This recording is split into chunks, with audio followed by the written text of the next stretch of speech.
Rail যাত্ৰাৰ সময়ত আপুনিও চানাৰ জুতি লয় নেকি?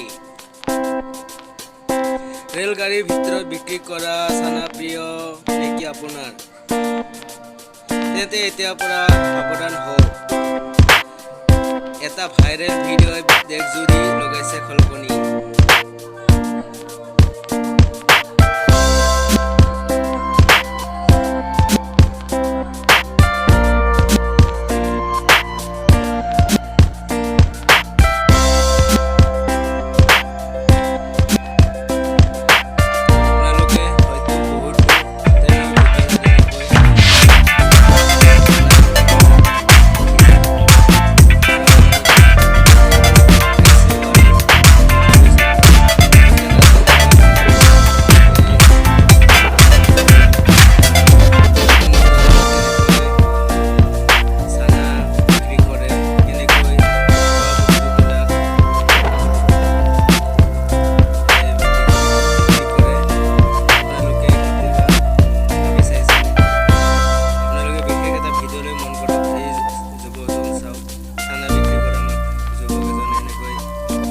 পেচাব কৰাৰ ওচৰতে এটা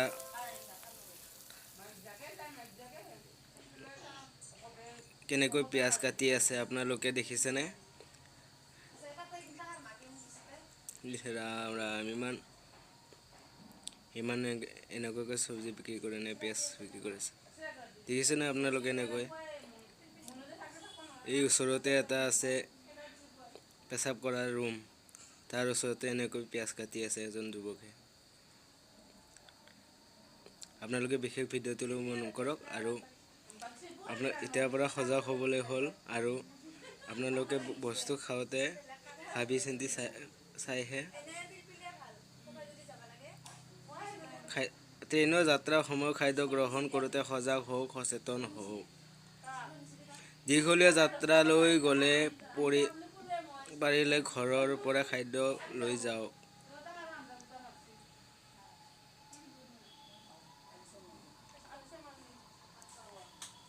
এয়া আপোনালোকে দেখিছে ট্ৰেইনৰ ভিতৰত কেনেকৈ লেতেৰা জেগাত পিয়াজ চব্জি কটাৰ আৰম্ভ কৰিছে। আপোনালোকে এই খাদ্য খালে আপোনালোকৰ বেমাৰ ধৰিব। বহুতো ক্ষতি হ'ব পাৰে, স্বাস্থ্যৰ কাৰণে বহুত অনিষ্ট হ'ব পাৰে। সেইকাৰণে আপোনালোকে নিজৰ স্বাস্থ্যটো মন কৰি আপোনালোকে ট্ৰেইনৰ ভিতৰত বিক্ৰী কৰা চানা ভজা অন্যান্য সামগ্ৰী আপোনালোকে